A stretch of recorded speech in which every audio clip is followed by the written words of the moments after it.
201 unit آئے تو بل 10,000 ہو جاتا، 200 سے کم ہو تو 3,500 آتا ہے۔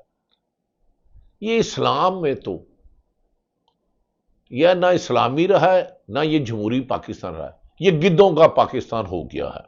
اس کو چند لٹیروں نے لوٹ لیا ہے۔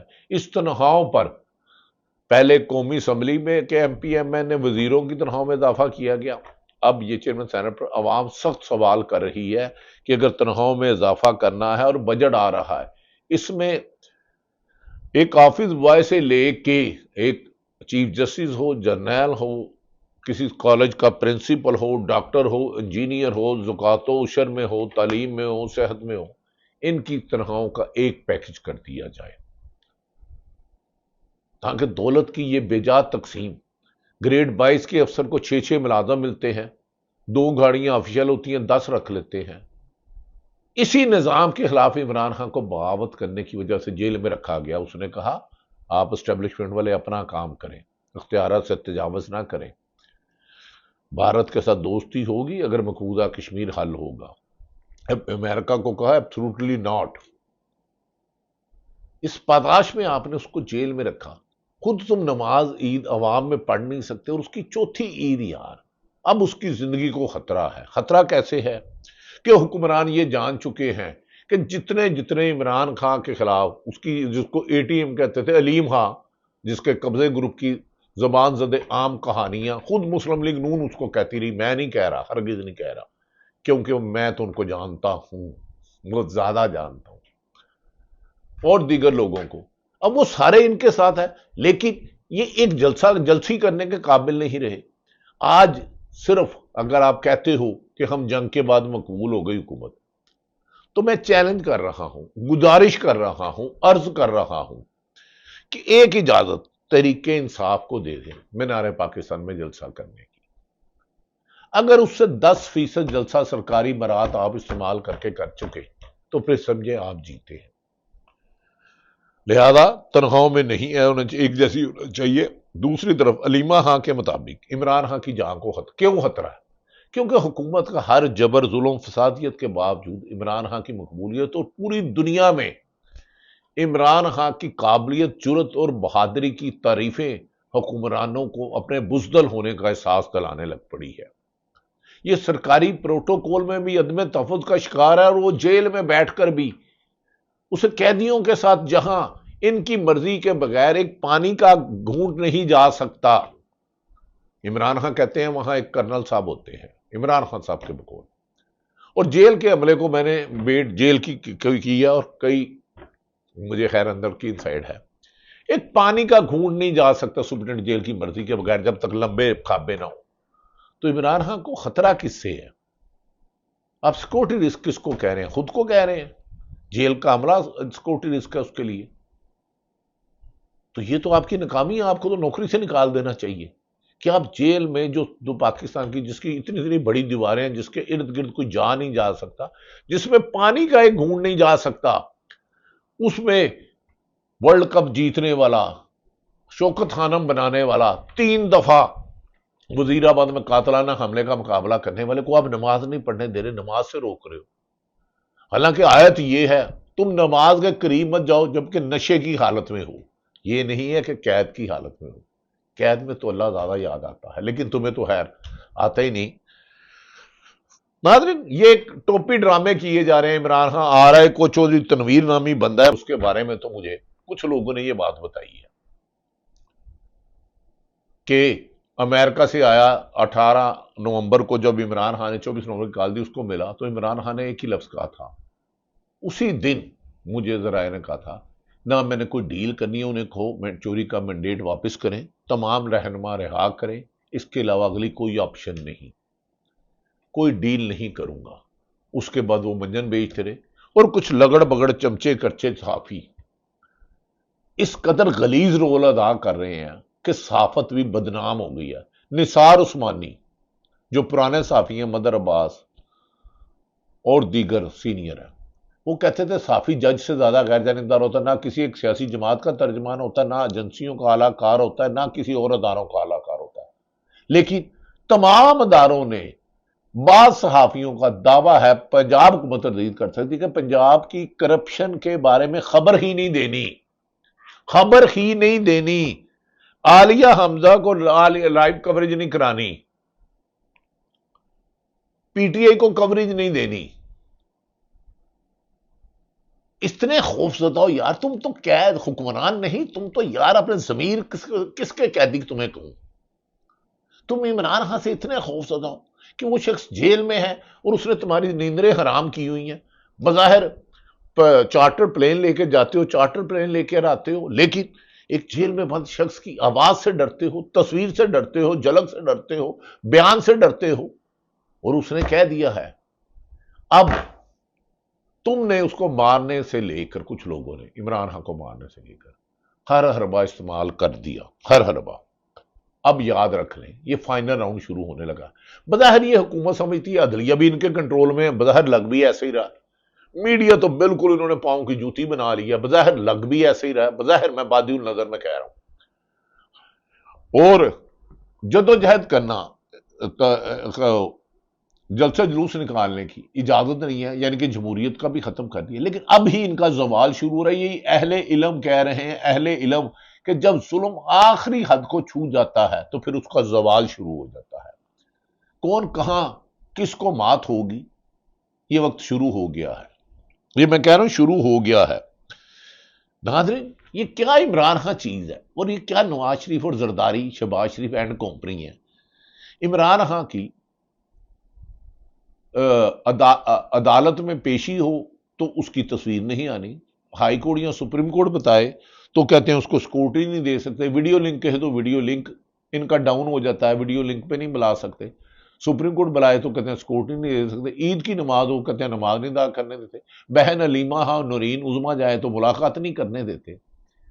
یہ اندھیر نگری چوپڑ راج کا زوال شروع ہونے والا ہے، اور کچھ طاقتور جو اربوں ڈالر دبئی، برطانیہ اور دیگر ممالک میں بھیج رہے ہیں، وہ بھی نگرانی میں ہیں، وہ سمجھ رہے ہیں وہ آزاد ہیں۔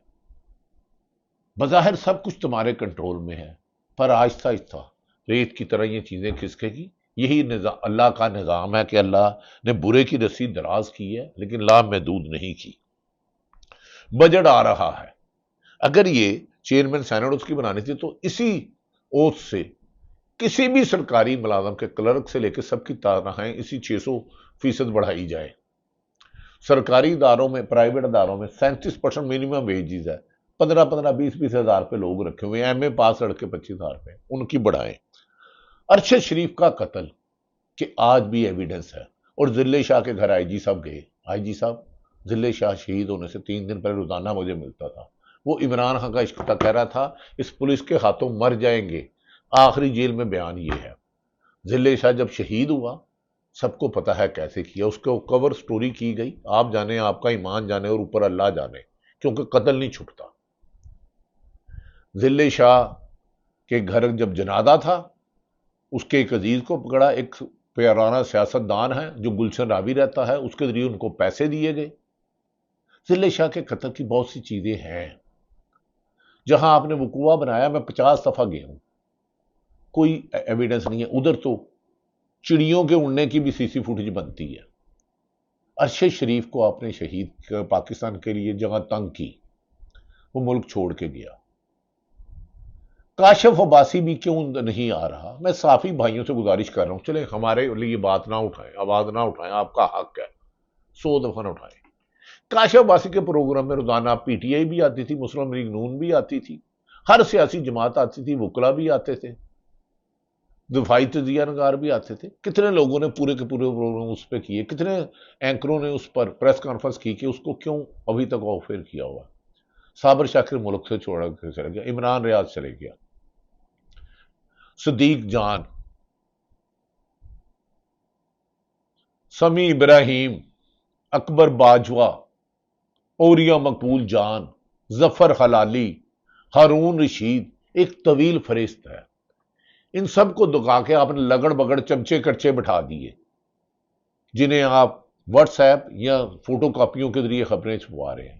پھر بھی آپ کا امیج دنیا میں، پاکستان میں تباہ ہے۔ عمران خان عید کے بعد جو کرنے جا رہا ہے، آپ اس کو مارنے کی دھمکی تو دے سکتے ہو لیکن مار نہیں سکتے، کیونکہ مارنے والے سے بچانے والا زیادہ بڑا اسے اللہ کہتا ہے۔ ورنہ جو آپ نے وزیر آباد میں حملہ کیا ہوا تھا اس پر، اللہ نے اس کو بچانا تھا، بچا لیا۔ 3 جگہ سے فائرنگ ہوئی، جھوٹ کے سہارے میڈیا کے ذریعے کنٹرول آپ نے کر لیا ہے۔ بجٹ آ رہا ہے، کسان کی چوتھی فصلیں تباہ ہو گئی ہیں، مگر پنجاب پاکستان کے ماسوائے چند اشرافیہ کی لیڈ کلاس کے 95% لوگ اس حکومت کی پالیسیوں، مہنگائی، کرپشن، لوٹ مار کے خلاف ہے، لیکن گولی، جبری لاپتہ، دہشت گردی کے مقدمات، دھمکیوں سے زیادہ دیر اس قوم کو دبا نہیں سکو گے۔ عمران خان نے ثابت کر دیا ہے کہ مشکلات جس قدر ہوئی کہ آسان ہونے لگی، وہ آپ کو امرات عمران خان کی نہیں، عمران خان آ کے کامیاب ہوتا یا نہیں ہوتا، لیکن اس نے آپ کو حکومت میں رہ کر ناکام کر دیا ہے۔ آپ حکومت میں ہوتے ہوئے ناکام، اور آپ سے زیادہ بااختیار، آزاد، پاپولر، مقبول، منظور خان ہے۔ اس کے ایک بیان پر کروڑوں لوگ اوورسیز پاکستانی اور پاکستان میں اس کو یقین کرتے ہیں، اور آپ کے 2 گھنٹے کی تقریر پر لوگ ٹی وی دیکھنا چھوڑ کے۔ ناظرین، ذلِ شاہ کا قتل جتنا مرضی اس کے گھر جاؤ، اگر اللہ نے کبھی توفیق دی، ہمت دی، حقائق سامنے لانے کی کوشش کریں گے، کسی پہ الزام نہیں لگا رہے، لیکن عمران خان کو آخری جس نے آفر کی تھی، اس کو عمران خان نے کہا جاؤ جا کر کام کرو، اور جس نے بھیجا ہے ان کو یہ لفظ کہو کہ عوام کا چوری کا مینڈیٹ واپس کرو، تمام سرکاری محکمے اپنی حدود میں رہے، 26ویں ترمیم واپس لو، جس کا جو کام ہے وہی کرے، میں کسی دباؤ میں نہیں آؤں گا، 22 سال تو کیا 22 زندگیاں بھی دے دوں گا۔ اس کا یہ جواب تمہیں سونے نہیں دے رہا، کیونکہ تم بہت زیادہ طاقتور حکمران ہو گئی ہے، بظاہر عدلیہ بھی آپ کے کنٹرول میں ہے، میڈیا بھی ہے، پولیس اور بیوروکریسی غلامانہ سوچ ہے، لیکن ہر دیوار پہ لکھا ہے ناکامی تمہارا حکمرانوں مقدر ہے، شکست تمہارا مقدر ہے۔ یہ بازی تم ہارو گے، جیتے گا کون؟ جو حق پر ہوگا۔ پھر آخری دفعہ کہہ رہا ہوں، تمام ان لوگوں کو عید مبارک جنہوں نے ظلم اور زیادتی کی، ان کے سوا جنہوں نے ظلم کیا اور پاکستان کی عوام پر کروایا، ان کے علاوہ سب کو عید مبارک۔ یا اللہ، ظالموں کا عبرتناک انجام تو نے رکھا ہے، تیرے بہا پہ میں کہہ رہا ہوں ان کا برا وقت شروع ہوگا۔ کب ہوگا؟ وقت کا تعین آپ اللہ رب العزت کرے گا۔ پاکستان زندہ باد۔